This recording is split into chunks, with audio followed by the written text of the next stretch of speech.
ଦେଖନ୍ତୁ ଆଜି ବିଳାସୁଣୀ ପଞ୍ଚାୟତର ଏଇ ଯୋଉ ବିଶ୍ରାମ ପର୍ବ ହେଲା ଏଥିରେ ପୋଖରୀଗାଁ ପଞ୍ଚାୟତର ଫାଉନ ନେତୃତ୍ୱରେ ବହୁ ବିଜେଡି କାର୍ଯ୍ୟକର୍ତ୍ତା ଏବଂ ମାନିଆ ନେତୃତ୍ୱରେ ବିଳାସୁଣୀ ପଞ୍ଚାୟତରୁ ବହୁ ବିଜେଡିର କାର୍ଯ୍ୟକର୍ତ୍ତା ଏବଂ ଅଲଣାର ଆମର ଷଣ୍ଡ ଭୂୟାଁ ଆହୁରି ତାଙ୍କ ସାଙ୍ଗରେ ବହୁତ ବିଜେଡିର କାର୍ଯ୍ୟକର୍ତ୍ତା ଆଜି ଏଠାରେ ଅନୁଷ୍ଠିତ ମିଶ୍ରଣ ପର୍ବରେ ସମସ୍ତେ ଭାରତୀୟ ଜନତା ପାର୍ଟିରେ ଯୋଗ ଦେଇଛନ୍ତି। ଭାରତୀୟ ଜନତା ପାର୍ଟିର ନୀତି ଆଦର୍ଶ ଆଉ ନେତୃତ୍ୱ ଏବଂ ଆଜି ଯୋଉ ସାରା ଭାରତରେ ଆମର ମାନ୍ୟବର ପ୍ରଧାନମନ୍ତ୍ରୀ ଯଶସ୍ୱୀ ନରେନ୍ଦ୍ର ମୋଦୀଙ୍କର ନେତୃତ୍ୱ ଓ ବିକାଶର କାର୍ଯ୍ୟଧାରାରେ ଅନୁପ୍ରାଣିତ ହୋଇ ଆଜି ସମସ୍ତେ ଏଠାରେ ମିଶିଛନ୍ତି। ଏହି ମିଶ୍ରଣ ପର୍ବ ଦ୍ୱାରା ଆମର ନିଆଳି ନିର୍ବାଚନ ମଣ୍ଡଳୀରେ ଭାରତୀୟ ଜନତା ପାର୍ଟିର ସଂଗଠନ ସୁଦୃଢ଼ ହେଉଛି ଏବଂ ବିଶେଷ କରି କହିବି ଆଜି ବିଳାସୁଣୀ ପଞ୍ଚାୟତ, ପୋଖରୀଗାଁ ପଞ୍ଚାୟତ ଏବଂ ଅଲଣା ପଞ୍ଚାୟତ ଭାରତୀୟ ଜନତା ପାର୍ଟିର ଯୋଉ ସଂଗଠନ ଥିଲା ସେ ସଂଗଠନ ଆହୁରି ମଜବୁତ ହେବ। ତେଣୁ ନିଶ୍ଚିତ ଭାବରେ ଆଗାମୀ ଦିନରେ ନିଆଳି ନିର୍ବାଚନ ମଣ୍ଡଳୀରେ ଭାରତୀୟ ଜନତା ପାର୍ଟିର ଯୋଉ ସଂଗଠନକୁ ସୁଦୃଢ଼ କରାଯିବା ପାଇଁ ବିଭିନ୍ନ ପଞ୍ଚାୟତରେ ଏଇଭଳି ଭାବରେ ମିଶ୍ରଣ ପର୍ବ ହେଇ ସମସ୍ତଙ୍କୁ ଭାରତୀୟ ଜନତା ପାର୍ଟିରେ ଆମେ ଯୋଡ଼ିବୁ। ନା ଦେଖନ୍ତୁ ଇଏ ପଞ୍ଚାୟତରେ ବିଳାସୁଣୀ ପଞ୍ଚାୟତରେ ସମସ୍ତେ ପ୍ରାୟ କାର୍ଯ୍ୟରତ, କାହାର ବ୍ୟବସାୟ, କାହାର ଯୋଉମାନେ ଚାଷ ବି କରୁଛନ୍ତି, ବିଭିନ୍ନ କର୍ମକ୍ଷେତ୍ରରେ ସେମାନେ ଅଛନ୍ତି। ତେଣୁକରି ଟିକେ ଯେତେବେଳେ ବି ସଭା କଲେ ବି ବିଳାସୁଣୀ ପଞ୍ଚାୟତରେ ଖାଲି ନୁହଁ 45ଟା ପଞ୍ଚାୟତରେ ଆମର ଯୋଉ ନିଆଳି ନିର୍ବାଚନ ଅଛି ପ୍ରାୟ ମୁଁ ଲକ୍ଷ୍ୟ ରଖିଛି 8-10 ଗୋଟି ପଞ୍ଚାୟତରେ ଲୋକ ଟିକେ ସମସ୍ତେ କାମ ପାଇଁ ସମସ୍ତେ ସେଥିରେ ଏନଗେଜ ଥାନ୍ତି। ସେଥିପାଇଁ ଯେମିତି ଆମର ବିନିଶପୁର ପଞ୍ଚାୟତ ଗୋଟେ, ବିନିଶପୁର ପଞ୍ଚାୟତରେ ମ୍ୟାକ୍ସିମମ୍ ଲୋକ ବ୍ୟବସାୟୀ ସେଠି ବି ସେମିତି ହୁଏ, କିନ୍ତୁ ସେଠି ସାଧାରଣ ଲୋକମାନେ ଆଉ ଯୋଉମାନେ ବ୍ୟବସାୟୀ ମାନେ ବି ସମସ୍ତେ ମତେ ସପୋର୍ଟ କରନ୍ତି ଏବଂ ଭାରତୀୟ ଜନତା ପାର୍ଟି ପାଇଁ ସେମାନେ ସମସ୍ତେ ସାହାଯ୍ୟ ଭାରତୀୟ ଜନତା ପାର୍ଟି କରନ୍ତି। ବିଶେଷ କରି ନିଆଳି ନିର୍ବାଚନ ମଣ୍ଡଳୀର 20 ନମ୍ବର ଜିଲ୍ଲା ପରିଷଦ ଜୋନ୍ ଆଜି ସୁଦୃଢ଼ ହେଇଛି। ବିଳାସୁଣୀ ଏବଂ ପୋଖରୀଗାଁ ଅଳରୁ ଶହ ଶହ ସଂଖ୍ୟାରେ ଭାରତୀୟ ଜନତା ପାର୍ଟି ଉପରେ ଆକୃଷ୍ଟ ହୋଇ ଏବଂ ମାନ୍ୟବର ବିଧାୟକଙ୍କର କାର୍ଯ୍ୟକଳାପରେ ସନ୍ତୁଷ୍ଟ ହୋଇ ବିଜୁ ଜନତା ଦଳ ଏବଂ କଂଗ୍ରେସ ଦଳ ପରିତ୍ୟାଗ କରି ଆଜି ଭାରତୀୟ ଜନତା ପାର୍ଟିରେ ବିଧିବଦ୍ଧ ଭାବରେ ଯୋଗଦାନ କରିଛନ୍ତି। ତେଣୁ ଏଠି ଆମେ ସ୍ପଷ୍ଟ ଅନୁଭବ କଲୁ କି ବିଧାୟକଙ୍କର ଯେଉଁ ନିଆଳିକୁ ନୂତନ ନିଆଳି ଗଢ଼ିବାରେ ଯେଉଁ ସ୍ୱପ୍ନ ଦେଖିଥିଲେ, ନିଆଳିକୁ ଏକ ବିକଶିତଶୀଳ ନିଆଳି ଗଠନ କରିବାରେ ସେ ଯେଉଁ ସ୍ୱପ୍ନ ଦେଖିଥିଲେ ତାହା ଧୀରେ ଧୀରେ ସାକାର ହେବାକୁ ଯାଉଛି।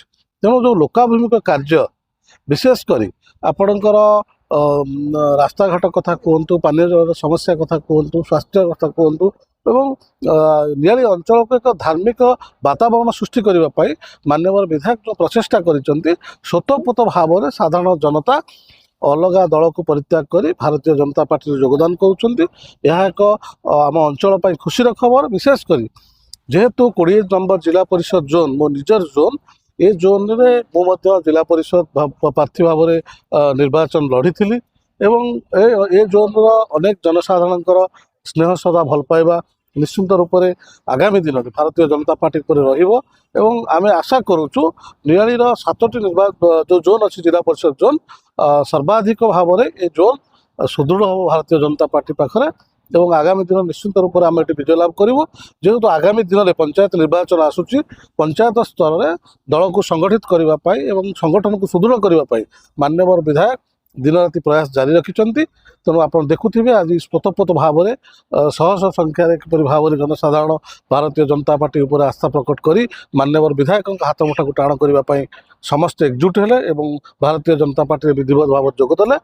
ଆମର ଆଶା ଓ ବିଶ୍ୱାସ ଏକ ବିକଶିତଶୀଳ ନିଆଳି ଗଠନ କରିବା ପାଇଁ ଆମେ ସମସ୍ତେ ମାନ୍ୟବର ବିଧାୟକଙ୍କ ସହିତ ଅଛୁ, ତାଙ୍କ ହାତ ମୁଠାକୁ ଟାଣ କରିବୁ ଏବଂ ଆଗାମୀ ପଞ୍ଚାୟତ ନିର୍ବାଚନରେ ନିଆଳି ନିର୍ବାଚନ ମଣ୍ଡଳୀ ନିଶ୍ଚିତ ରୂପେ ଭଲ ପ୍ରଦର୍ଶନ କରିବ ବୋଲି ଆମର ଆଶା ଓ ବିଶ୍ୱାସ।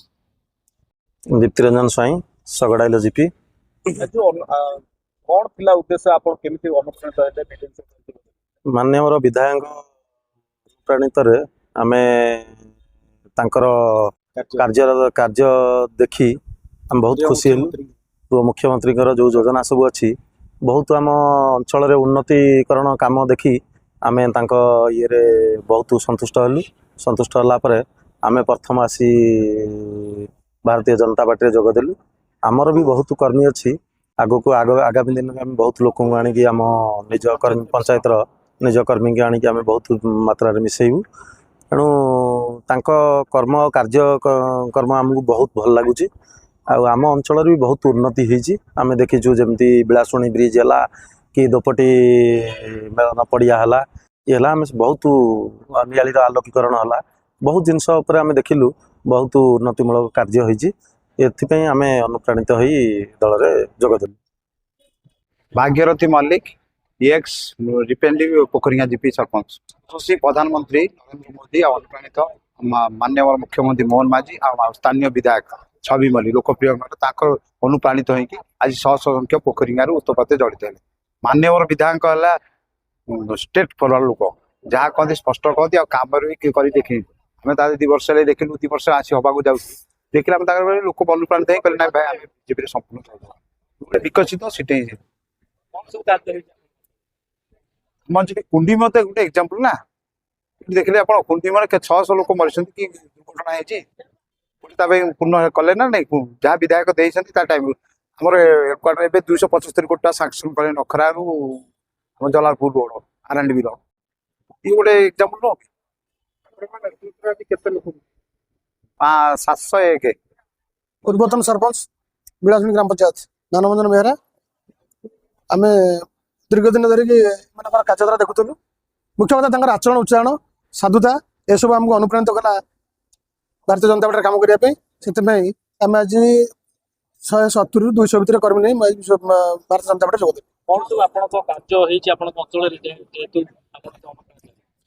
कार्य मान आम गोटे प्रख्यात विष्णु ठाकुर विजयस्थली गोपाल जी मठक नगद 9 लाख टंका मुख्यमंत्री स्पेशल रिलीफ फंड रू सांसन कराई काम आरंभ प्राय एवं कुंडीमोटा गोटे उदाहरण सृष्टि करछि जे एठी बाउंस गाड़ी रे विभिन्न माल बोझे गाड़ी रे अनेक थर अनेक समय ड्राइवर मालिक मरीचंती तार गोटे संपूर्ण भाव में माने संयोगटा को एमएलए माने काम करी देखैछंती सेतबे एसो काम को आखिया रखिकरी एवं एमएलए जो लोक भल पाइबा जो स्नेह वाला कथा ये सब साधारण लोक प्रभावित होकर आम 200 पाखापाखि कर्मी मो सहित भारतीय जनता पार्टी जोग